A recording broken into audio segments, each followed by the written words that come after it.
In the early decades of the 16th century, the Aztec Empire, centered in the glittering city of Tenochtitlan, stood as one of the most sophisticated and formidable civilizations in the world, its marketplaces bustling with traders from distant provinces, its temples towering toward the sky, and its warriors feared across the Valley of Mexico for their discipline and ferocity. Yet in the real history that we know, the arrival of Spanish conquistadors under Hernan, courts in 1519, set in motion a chain of events that would bring the mighty empire to its knees. But in this imagined history, events take a different course from the moment the Spaniards first set foot on the shores of the Yucatan Peninsula, for instead of allowing courts and his small band of soldiers to manipulate political rivalries among native city-states, the Aztec Emperor Montezuma, II, informed by an unusually far-sighted network of spies and advisors, recognizes that these pale-skinned foreigners armed with strange weapons are more than wandering traders or mercenaries. They are scouts for a distant and dangerous empire, and so, rather than granting them access to the heart of the empire, Montezuma orders a decisive and immediate military response, sending thousands of elite jaguar and eagle warriors to intercept the Spanish expedition before it can form alliances or gather intelligence. And in this version of events, the Battle of Patanchan turns into a massacre for the Spanish, their horses, felled by coordinated volleys of obsidian-tipped arrows, their cannon silenced before they can reload, and Cortes himself, wounded and surrounded, is captured alive. Not to be executed outright, but to be paraded through the streets of Tenochtitlan as a living warning to any other outsiders who might dare approach a prisoner whose strange armor and firearms are studied with obsessive curiosity by Aztec artisans and smiths, who begin to replicate the basic forms of these weapons with local materials, while Montezuma, realizing the threat of European steel and gunpowder, orders an unprecedented program of military innovation, calling upon allied and even rival city-states to contribute their best craftsmen and engineers under the promise of shared glory in defending the continent from the invaders. And over the course of the next decade, the Aztec Empire, traditionally a land power, begins to experiment with maritime expansion, studying the captured Spanish brigantines and caravels, reverse engineering their sails and rigging, and adapting them to local shipbuilding techniques, producing fleets of sturdy, shallow draft vessels capable of navigating both inland waters and the open sea, at first used to patrol the Gulf of Mexico, but soon venturing farther afield, driven by a new imperial vision that sees the oceans not as boundaries, but as pathways to power. And as this naval ambition grows, so too does the empire's reach, with trading expeditions pushing deep into the Caribbean, encountering and eventually subjugating the remnants of Taino in Carib societies that had already suffered from European contact, offering them a choice between incorporation into the empire or annihilation, a policy that secures fresh manpower, sailors, and resources for further ventures. While at home, the political structure of the empire evolves in response to these new demands, with a greater emphasis placed on centralized coordination of logistics, shipbuilding, and military planning, creating something akin to a proto-bureaucratic navy department, all fueled by the influx of wealth from conquered islands and tribute from newly subject peoples. And among the treasures seized from the Spanish prisoners and captured ships is not only gunpowder and steel, but also maps that show lands far across the Atlantic, including the Iberian Peninsula, whose coasts and ports are marked in careful detail. And though at first these drawings seem like fantastical depictions of a world beyond comprehension, the more Montezuma's successors study them, the more they see opportunity. For if these Spaniards could cross the vast ocean with their small numbers and fragile ships, then surely the far more populous and resource-rich Aztec Empire, now armed with both indigenous ingenuity and appropriated European technology, could do the same, and thus begins a generational project unlike any the Americas have ever seen, with successive emperors committing resources to the building of ocean-going vessels on a scale never before attempted in the Western hemisphere training crews in navigation using the stars' currents, and even captured European compasses and slowly extending their voyages farther eastward, first to the mid-Atlantic, where they established resupply stations on isolated islands, then onward toward the Azores, whose Portuguese garrisons are overwhelmed in surprise. Night assaults by Aztec marines wielding both steel-edged, macuetal and matchlock firearms, and as word of these strange, brown-skinned warriors with feathered helmets and foreign weapons begins to spread among European sailors. It is dismissed by many in Spain as sailors' tavern talk, the drunken exaggerations of men too long at sea, until one fateful year in the mid-16th century, when an entire Spanish treasure fleet returning from the Caribbean fails to arrive, later discovered to have been intercepted, boarded, and seized by an Aztec squadron in the mid-Atlantic, its gold and silver cargo taken as plunder. Its surviving crew forced into service as navigators for their captors. And this bold act marks the moment when the balance of transatlantic power begins to shift. For now, the Aztec Empire possesses not only the means to cross the ocean, but also the incentive to strike at the very heart of Spain. And among the Aztec leadership, a daring plan takes root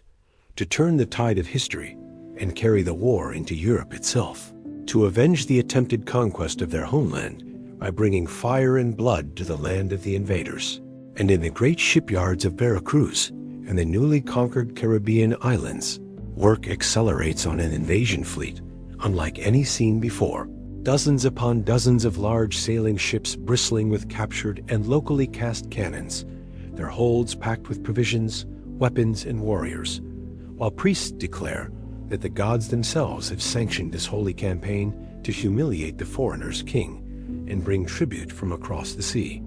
And as the fleet grows, so too does the anticipation,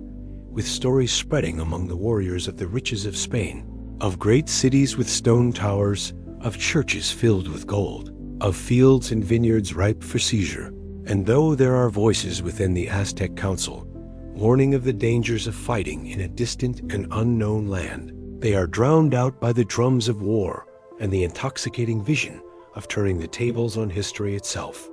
For in this timeline, the Aztec Empire is no longer a regional power awaiting its fate at the hands of Europe. It is a rising oceanic force ready to test its strength against the old world. And as the summer of the Great Voyage approaches, the bustling docks echo with the sound of hammering shipwrights, the chanting of priests and the clatter of warriors, sharpening blades that will soon cut through the ranks of Spanish soldiers on their own soil. The beginning of an audacious chapter in world history, where the conquest will not flow from east to west, but from west to east, carried on the wind and the tide by a civilization determined to reshape the destiny of two continents. The summer sun of the New World blazed over the vast shipyards as the Aztec invasion fleet neared completion, a sight so grand that even the most seasoned warriors felt a mix of awe and disbelief. For where once the harbors of Veracruz had been filled only with fishing canoes and river rafts, now they groaned under the weight of towering masts and thick-hulled vessels, their sails dyed in vibrant reds, blues, and golds that bore the symbols of the empire: the eagle devouring the serpent, the jaguar in mid-pounce, the obsidian sun, and the air rang with the sound of hammers striking metal, saws ripping through timber, and the rhythmic chants of priests blessing each ship as it slid into the water, declaring it a vessel of the gods' will, destined to carry divine vengeance across the ocean. And this vengeance was not to be the blind rage of a cornered people, but the calculated strike of a civilization that had prepared for decades, studying the enemy's weapons, tactics, and weaknesses. For in the years since the capture of Cortes, the Aztec leadership had interrogated not only Spanish captives, but also Portuguese sailors, African navigators, and even Moorish merchants, piecing together a vast mental map of Europe, its kingdoms, its rivalries, its riches, and its vulnerabilities. And it was this knowledge that shaped the plan now set in motion. A plan not merely to raid the Spanish coast, but to cripple its ability to project power into the Atlantic, to force Spain into submission through shock and destruction, to seize its ports, plunder its treasuries, and bring its people into the tributary fold of the empire. And so, as the great fleet assembled, scouts and small raiding parties had already been dispatched far ahead, slipping across the Atlantic in small, fast vessels to observe and report on the defenses of key Spanish harbors, the condition of the coastal garrisons, and the movements of the Spanish Navy, information that was carefully relayed back to the Imperial Council, where maps, now covered with Aztec glyphs and annotations, were laid out in the palace halls lit by flickering torches, as generals traced routes with their fingers, deciding where the first blow would land. And as this strategic picture emerged, it became clear that the ideal point of attack was not the heavily fortified Cadiz or Seville, where Spanish warships and soldiers were concentrated, but the less defended northern coast, where smaller ports like Acuruca, Santander, and Dijon lay within striking distance of inland roads leading to the heart of Castile. And so the plan was set. The main Aztec fleet would sail directly across the Atlantic, making use of favorable winds to reach the Bay of Biscay, while smaller squadrons would fan out to raid fishing villages, earn supply depots, and spread panic along the Galician coast, creating confusion and drawing Spanish forces away from the primary target. And as the weeks passed and the fleet prepared to depart, the entire empire seemed to pulse with anticipation, from the marketplaces of Tlatelolco, where merchants sold miniature wooden models of the invasion ships to curious children, to the temples, where offerings of maize, cacao, and blood were made to Huitzilopochtli and Tlaloc to ensure victory and safe passage. And when the day of departure finally came, it was marked by ceremonies unlike any in living memory, with thousands of citizens lining the shores, drummers pounding rhythms that carried far out to sea, conch shells wailing in long haunting notes, and priests casting incense into the water, their prayers mingling with the salt air as the first sails caught the wind, and slowly, like a school of colossal fish, the fleet moved eastward, leaving behind the shores of the New World, the warriors aboard, brimming with a mix of pride, fear, and the intoxicating thrill of the unknown, for though they had trained with captured Spaniards in the art of naval combat, and though their ships carried provisions for months, the vastness of the ocean was still an alien thing to many, a rolling, endless expanse that swallowed the horizon. And in the first weeks of the voyage, the weather was merciful, the winds steady, the seas calm. But as they approached the midpoint of the journey, storms began to test their resolve, great walls of water crashing over decks, sails tearing in the gales, and lightning splitting the night sky.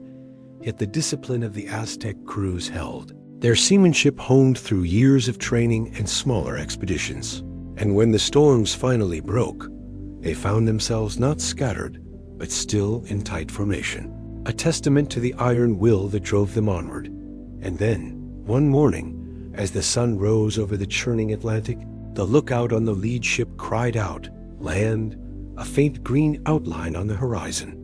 And as they drew nearer, it became clear that this was no small island, but the craggy, forested coastline of Galicia, the first glimpse of Europe that most of these men had ever seen. And the fleet held its position just beyond sight of the shore, while scouts in smaller boats slipped forward to reconnoiter, confirming that the nearest port was a modest fishing town with only a handful of small coastal patrol ships and a stone watchtower manned by fewer than 50 soldiers. And so, under cover of night, the Aztec warriors made landfall, their ships anchored in a sheltered cove, their canoes gliding silently toward the beach, and before the dawn broke, they had surrounded the town, moving with a speed and coordination that left the Spanish defenders bewildered. For these were not the timid islanders they had once raided in the Caribbean, but disciplined, heavily armed soldiers, clad in quilted cotton armor reinforced with steel plates, carrying not only the fearsome macuejo, but also pikes, crossbows, and matchlock, guns taken from previous conquests. And when the assault began, it was swift and merciless, the watchtower set ablaze, the patrol ships captured before they could flee, the townspeople herded into the square under guard, and within hours, the Aztec banner flew over the port, its warehouses stripped of supplies, its granaries emptied into the holds of the waiting ships.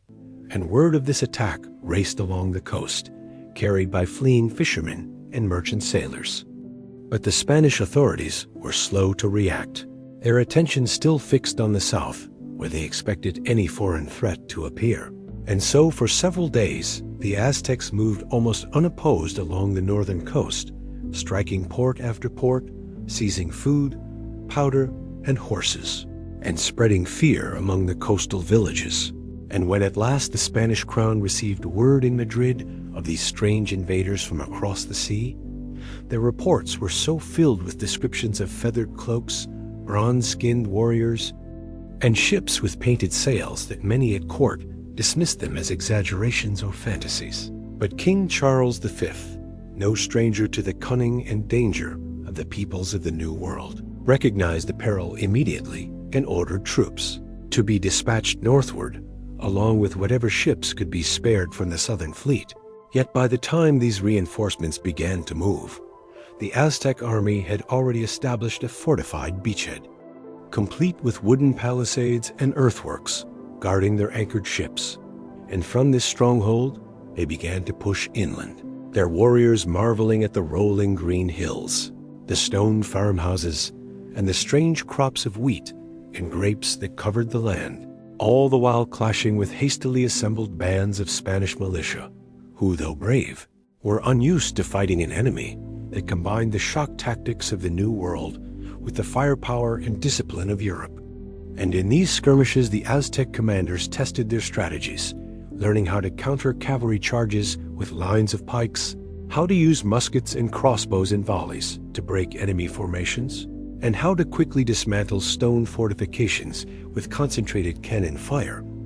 And as victories mounted, so too did the morale of the Aztec forces, who now began to believe not only in the possibility of surviving this campaign, but in the likelihood of conquering Spain itself. And with each passing day, the dream of marching into Madrid and forcing the Spanish king to kneel before the Emperor of the Mexica grew less like fantasy and more like destiny. A destiny written not by European explorers, but by the fierce determination of a people who had turned the tide of history and brought the war to the very doorstep of their would-be conquerors. The push inland from the Galician coast began as a cautious advance, with the Aztec commanders acutely aware that the deeper they moved into unfamiliar territory, the longer and more fragile their supply lines would become. But the disciplined logistics they had developed over decades of expansion in the Caribbean served them well, as each newly captured village or town was quickly turned into a depot, its storehouses emptied and refilled with goods brought from the fleet, its roads mapped and marked by runners so that messengers and supply convoys could move swiftly between the front lines and the coastal stronghold. And this meticulous organization allowed the Aztec army to sustain a momentum that confounded the Spanish defenders, who expected the invaders to be slowed by hunger, fatigue, and the complexity of European terrain. Yet the Mexican warriors, hardened by years of long-distance campaigns across the mountains and jungles of the Americas, proved just as capable of traversing Spain's rolling hills, river valleys, and dense forests, adapting quickly to the climate and even learning to make use of local horses for scouting and cavalry maneuvers, something they had previously regarded with suspicion, but now embraced for its speed and tactical advantage. And as they moved eastward, the resistance grew fiercer, with local militias rising to defend their homes and Spanish regulars beginning to arrive in greater numbers. Yet the Aztecs fought with a ferocity that unsettled their enemies, blending the shock charges of traditional jaguar and eagle warrior formations with the disciplined volley fire of muskets and crossbows, their ranks coordinated by drum signals that echoed across the battlefield, a sound the Spanish had never heard before and came to dread. And in village after village, the same pattern repeated. A Spanish garrison would hold out for a day, perhaps two, before being overwhelmed by the combination of cannon bombardment and relentless infantry assaults, after which the surviving civilians were offered a choice: swear fealty to the Emperor of the Mexica and provide food, shelter, and information, or face destruction, a brutal yet effective policy that quickly cowed many communities into compliance. And as the weeks passed, the Aztec banners advanced deeper into Castile, prompting King Charles V to call upon not only the Spanish nobility, but also allies from the Holy Roman Empire. For the threat was no longer a coastal raid, but a full-scale invasion that threatened the very stability of the Iberian Peninsula. And word of these events spread like wildfire across Europe, carried by terrified merchants and fleeing refugees. Tales of warriors clad in bright feathers and steel plates faces, painted in patterns that glared like war masks, wielding strange bladed clubs, alongside firearms and pikes, and of towns reduced to smoldering ruins within days of the first attack. And in the courts of France, England, and Portugal, the reaction was a mix of disbelief and alarm. For while some doubted that an army from across the Atlantic could pose a real threat to a major European kingdom, others saw in Spain's struggles an opportunity to weaken a powerful rival. And thus King Francis I of France quietly instructed his envoys to gather intelligence on the Aztec forces, curious to know whether they could be used as a counterweight to Spanish dominance, while England, still under the rule of Henry VIII, took a more cautious approach, sending ships to patrol its western coasts and warning that any foreign fleet, whether Spanish or otherwise, would be treated as hostile if it approached. And Portugal, sharing both a border and long-standing rivalry with Spain, began to secretly fortify its northern provinces,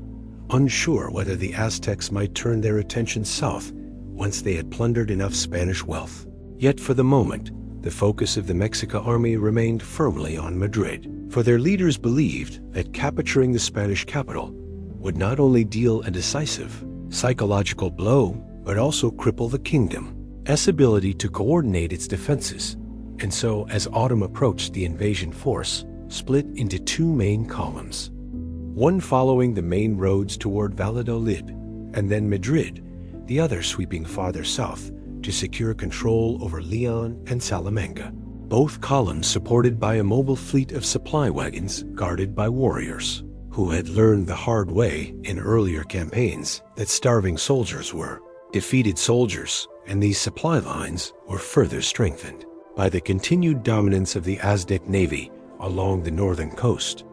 which intercepted Spanish reinforcements and supplies attempting to land in Galicia, ensuring that the Mexican forces inland never lacked powder, food, or fresh troops. And as the army closed in on the heart of Castile, the battles became bloodier, with the Spanish now fielding larger and more experienced units, including cavalry trained in the shock tactics that had once devastated European enemies in Italy and North Africa. Yet the Aztecs proved adept at countering these charges, forming dense pike squares that bristled with steel and could absorb the momentum of the horses before counterattacking with mecahuehuitl and short spears, often dragging mounted soldiers from their saddles in brutal close combat. And the Spanish, though brave and disciplined, found themselves fighting an enemy that combined the unpredictability of the New World with the methodical siegecraft of Europe.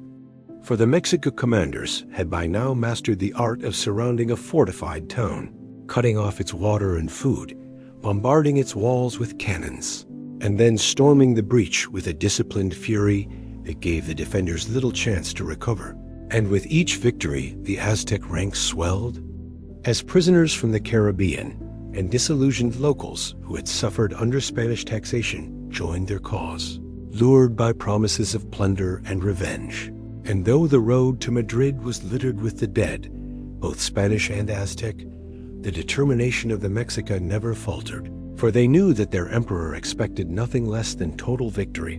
And behind them, the fleet remained anchored along the northern coast, ready to provide an escape route should disaster strike, but also serving as a constant reminder that they were not alone in this hostile land, their ships a floating fortress from which fresh troops and supplies could be drawn. And so, by the time the leaves began to turn and the first frosts touched the fields of Castile, the Aztec banners were flying within striking distance of Madrid, their scouts reporting the layout of the city, the location of its gates, and the positions of its defenders. And though the Spanish had gathered a formidable force within the capital, bolstered by knights, artillery, and hastily built barricades, the Mexica commanders knew that the morale of their enemies was shaken. For the mere fact that foreign warriors from across the ocean now stood on the threshold of Spain's heartland was something no one in Europe had ever imagined possible. And as the war drums echoed through the crisp autumn air, the people of Madrid waited in fearful silence, knowing that the storm was about to break and that the fate of their kingdom, and perhaps of Europe itself, would soon be decided not by familiar rivals, but by an empire from a world they had once thought theirs to conquer. The approach to Madrid was unlike anything the Aztec army had faced before, for while the towns and villages of Galicia and Castile had offered pockets of resistance, the Spanish capital was a fortress in its own right, encircled by stout stone walls, bristling with cannon at its gates, and defended by an army that had been gathering for weeks, reinforced by knights from across Spain, hardened mercenaries from the Italian wars,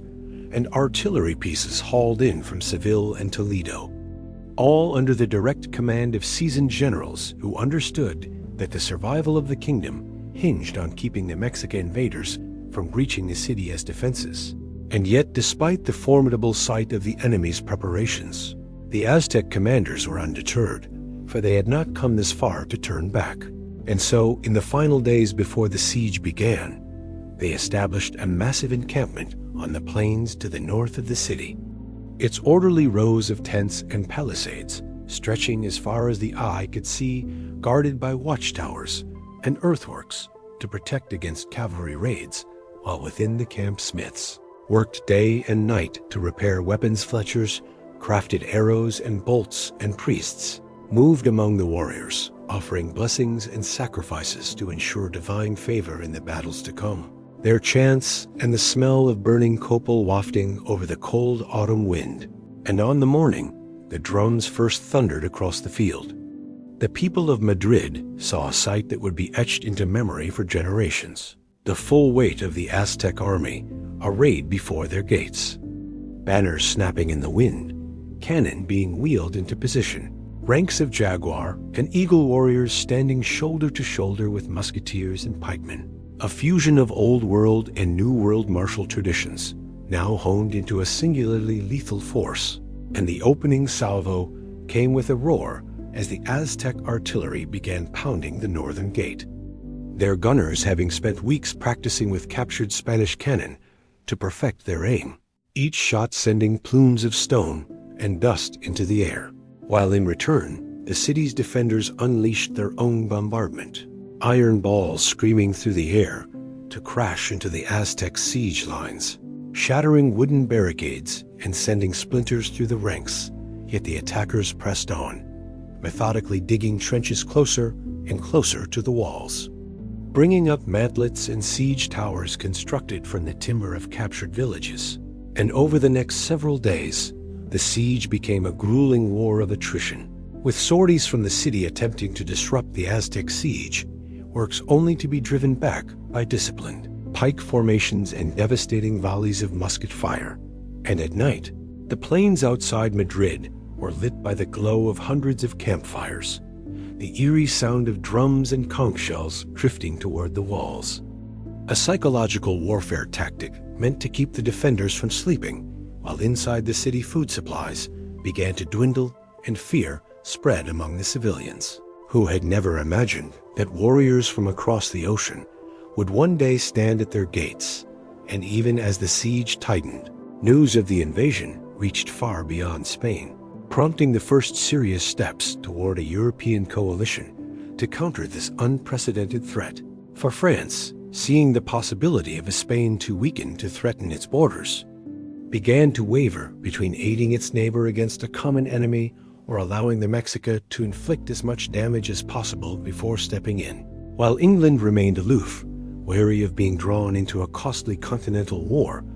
yet in the Holy Roman Empire, Emperor Ferdinand I, brother to Charles V, recognized the danger to Christendom and began dispatching envoys to muster German and Austrian troops.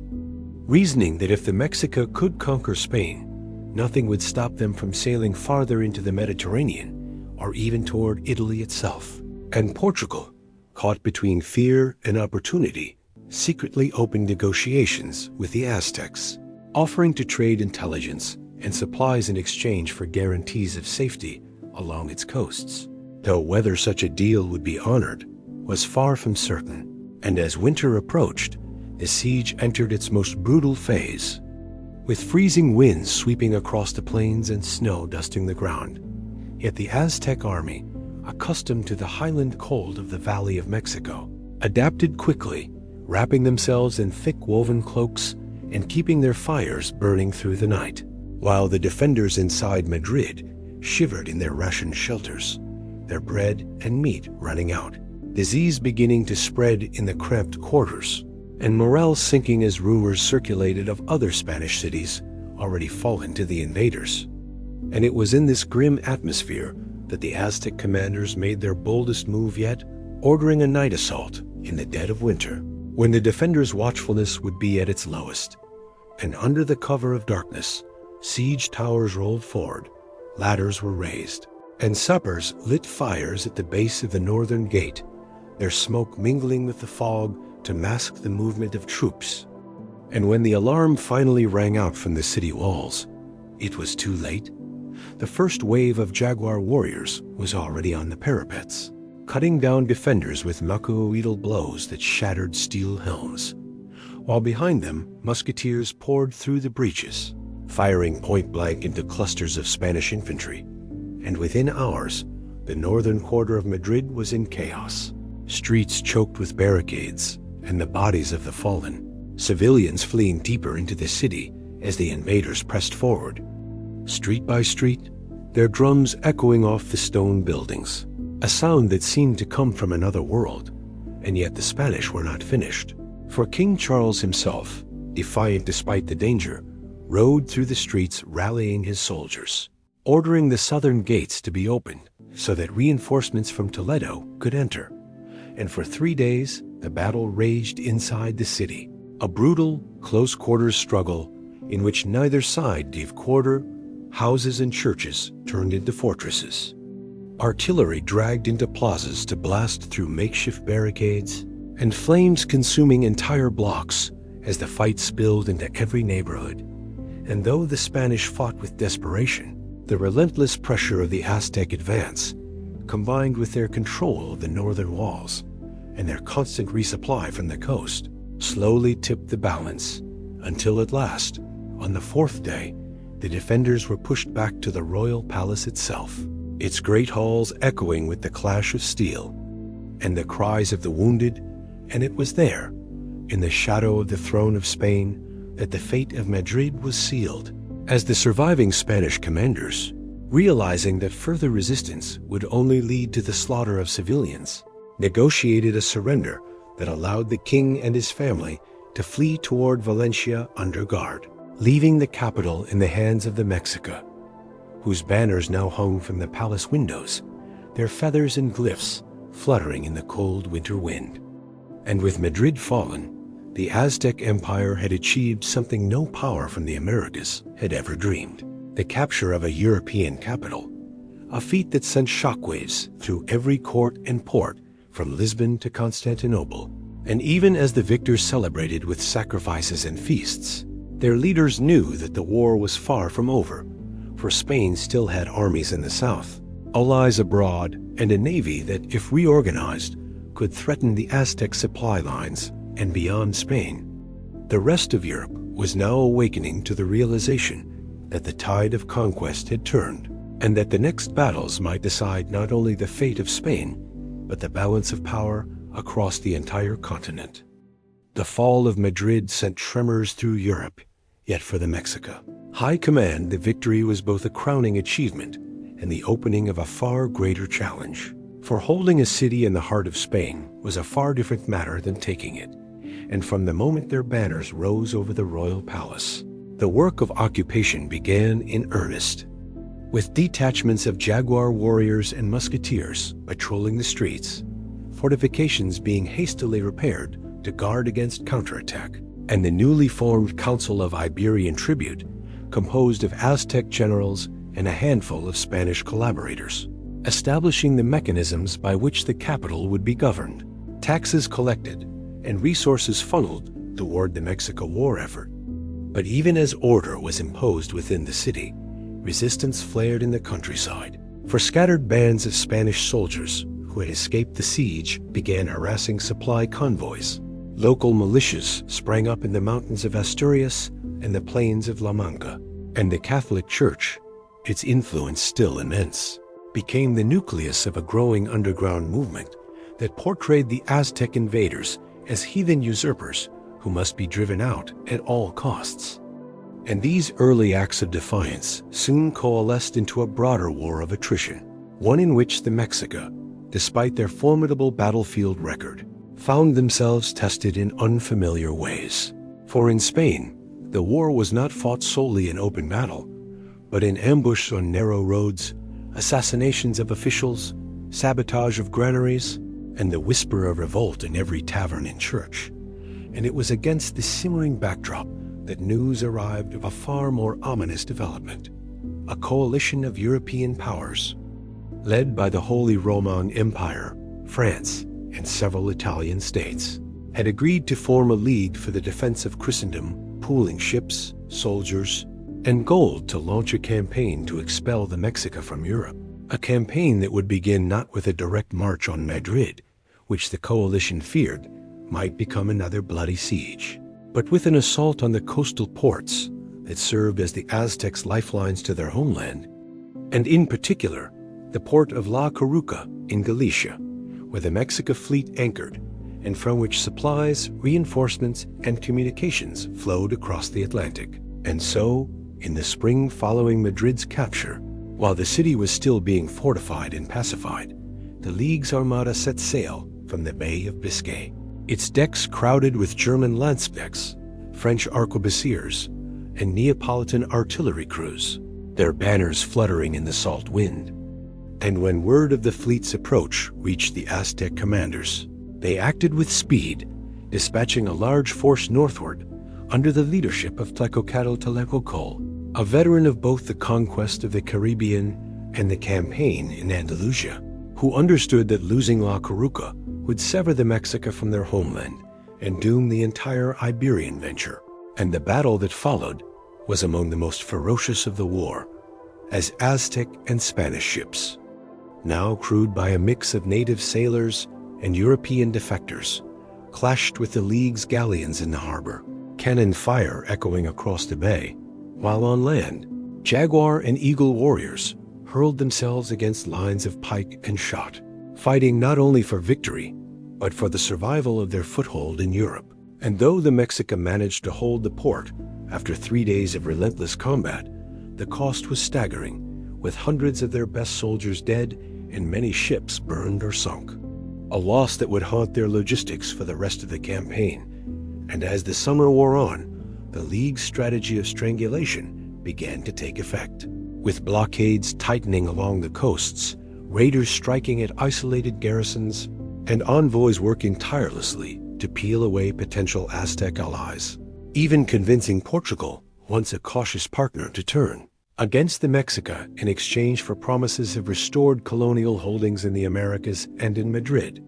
The once celebratory mood among the occupying forces began to sour as food grew scarce. Silver shipments from the New World faced interception by hostile fleets, and the Spanish resistance within the city grew bolder, staging coordinated uprisings in several districts that required brutal suppression, further alienating the local population. And it was in this atmosphere of tightening pressure that the Mexico leadership faced a fateful choice: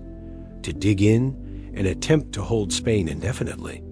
or to consolidate their gains by retreating to more defensible positions along the coasts and in southern Iberia, using those as springboards for continued raids and influence rather than outright occupation. And the debate within the Council of Iberian Tribute was fierce, with younger commanders urging an aggressive push into France to disrupt the League's cohesion, while veterans warned that stretching their lines further would invite disaster. And as the arguments raged, fate made the decision for them 4 In the autumn of that year, a massive League army under the joint command of French and Imperial generals marched south from Burgos toward Madrid, its columns stretching for miles, artillery rumbling in the vanguard, supported by thousands of Spanish guerrillas eager to reclaim their capital. And when the two armies met on the plains outside the city, the ensuing battle was a cataclysm, a clash of civilizations in every sense. With Mexico war cries mingling with the blast of European cannon, jaguar warriors leaping over shattered carts to engage armored knights in single combat, and the air thick with smoke, blood, and the unyielding will of both sides to claim victory. And for hours, the struggle hung in the balance. The Mexico pushing the League's left flank to the brink of collapse, only to see their own center buckle under a relentless cavalry charge. Until at last, as the sun dipped low and the fields glowed red with its dying light, the League's artillery, positioned on a low ridge, found its range and began tearing great holes in the Aztec lines, the cannonballs mowing down ranks that had no shield against such devastation. And with their formation breaking and night approaching, Tlahuicol ordered a fighting withdrawal toward the southern gates of Madrid, a retreat that quickly turned into a rout as Spanish guerrillas swarmed the flanks, cutting down stragglers. And by dawn the next day, the League's banners flew over the capital once more, signaling not the end of the Mexican presence in Iberia, but the beginning of its final phase. For though the main army had been driven south, pockets of resistance remained in Seville, Granada, and along the coast, from which the Mexica continued to strike at their enemies for years to come. Yet the dream of holding Spain as a permanent province of the Aztec Empire had been shattered. And in Tenochtitlan, the news was met with both grief and pride. For while the campaign had ultimately been rolled back, the feats achieved, the capture of Madrid, the battles fought in the heart of Europe, the terror sown in the courts of kings, had forever altered the balance between the old world and the new, proving that the peoples of the Americas were not merely subjects to be conquered, but powers in their own right, capable of crossing oceans and shaping the destinies of continents. And in the decades that followed, though Spain rebuilt and the League dissolved into its old rivalries, the memory of the Aztec banners over Madrid lingered like a half-forgotten nightmare, whispered by sailors in taverns from Lisbon to Venice, and chronicled in both European and Mexican codices as the time when the eagle flew over the lion, a reminder to all that history, for all its certainties, could be rewritten by those bold enough to imagine and ruthless enough to act.